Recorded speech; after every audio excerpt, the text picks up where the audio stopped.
from the start, my role's been his coach. And I suppose that evolves in many ways as time goes on, and it becomes a kind of deeper relationship on various levels. But yeah, he came to Bristol when he was about 17 to university here. So at that stage, it was more a case of building the initial relationship with him, getting to know him, and obviously really understanding what he wants to do with his squash, where he's going, which is, as we well know, for the story now, has been quite incredible. Obviously for a lot of people, it's been a tough year, for every player in some way. I'm sure that's the case for everyone. And really preparing Mohamed for El Gouna was a lot to do with what we'd learned from the previous 6-8 months of the tour, where as he kind of started the tour in August with Manchester, which was a very positive start, played some good squash on the back of a summer where we had very clear focuses about what we wanted to add to his game. And part of the vision there was to actually kind of come into the tour showing everybody that he's continuing to evolve and innovate, which he did very well.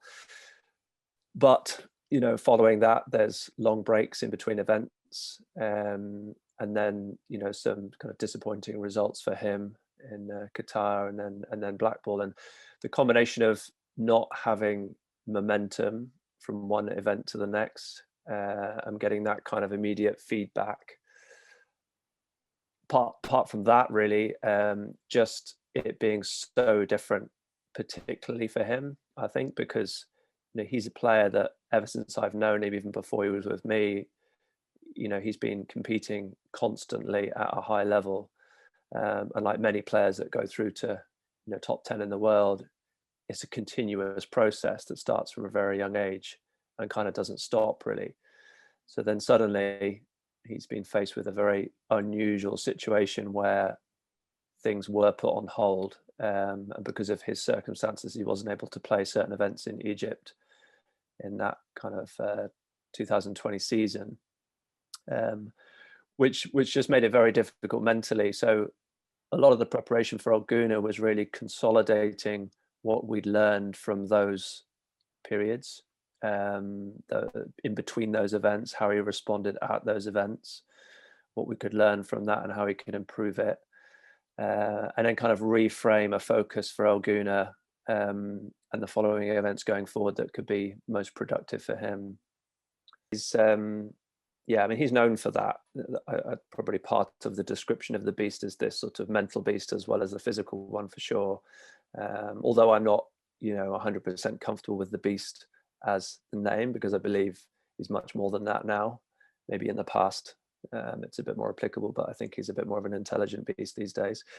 But yeah, absolutely. And I think one of the key things for him is understanding again how to in some ways reinvent part of his mentality for this time, because this time, what I mean by this kind of time in history, based on, as I said, what's happened already this season, what we knew was likely to happen going back to Egypt, the different kinds of pressure that come for him under those circumstances, and really understanding, so what's the best mental attitude to carry into this event. And that was absolutely fundamental. I mean, it was without doubt the most important thing, because as we saw, as he went through the rounds and kind of regained that confidence and belief, which he's always had, then suddenly by the final we sort of saw that with all guns blazing. But he needed to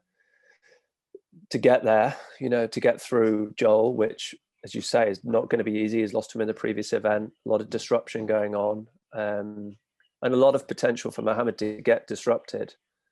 And for sure, one of the biggest things we've been focusing on is how to respond to disruption in a different way, not let it distract him. And so I think his mentality is incredible, and his ability to be so robust has always been incredible. But actually what's impressed me more than anything else over this year is his ability to actually kind of reinvent parts of his attitude, and in that context, his mental state, which is not easy, as we all know. You know, we're all used to behaving in a certain way, being who we are, but at this level, you have to keep reinventing, and it's not just the way you hit the ball and the way you move, where you put the ball. It's actually who you are and how you think.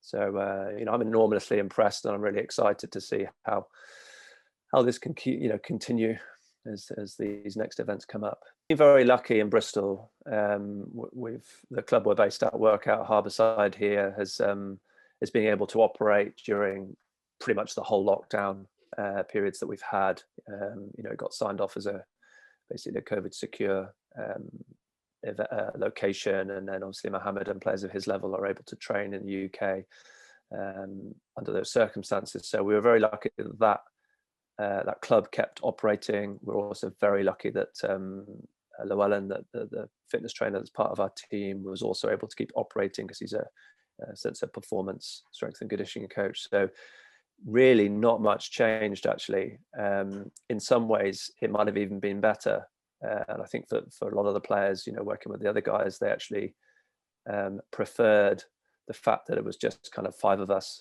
in a squash club that was empty, in a gym that was empty, because it was completely undistracted, very focused environment. So yeah, we were lucky in that respect. Not to say, you know, it wasn't difficult, because it can be still pretty lonely. But again, that's part of the process, is how do you know, readjust to focus on how to train under these circumstances, and then suddenly it shifts and it's different again. So yeah, it's been okay, actually. Yeah. I mean, a lot of people are able to you know, to look at their game and look at aspects of their character and understand maybe what's good and what's not so good, but very few are able to do that so ruthlessly and so consistently under the most difficult circumstances. You know, so to obviously, for someone like Mohamed to be at the top of the game, be at number 1, then lose that, and then have to reevaluate, be brutally honest about what he needs, what he doesn't need, how he needs to train, what's good enough, what isn't good enough. That's one part. Unbelievable commitment is another part. There's, you know, I mean, you can see it for how long he's been playing and how many events that he's played. He's just always going to show up and be there and represent himself and the sport at the highest level he possibly can. And, you know, he's exactly the same in the training environment. If he's not there, there's a very serious reason why he's not there. And that certainly doesn't go for everyone. Sometimes on those tough days, for some people, they don't show up, you know. So I think that's a part. And I actually think his level of respect is also one of the key things, which I think people can see in how he conducts himself, how he talks about other players, other people. But I do think that also helps to define him in a different way to some of the other players who maybe haven't reached that level yet, or maybe never reached that level. And you know, respect is very powerful if you're using it in the right way. And I think that's, for me, one of the biggest things that kind of drives him and makes him special, is that he's very motivated by leaving a legacy of being somebody that people respect for, you know, what he's done, how he conducts himself, how committed he is to the sport. Yeah, I think those would be the main things, really, which really kind of define him in a different way from some of the others.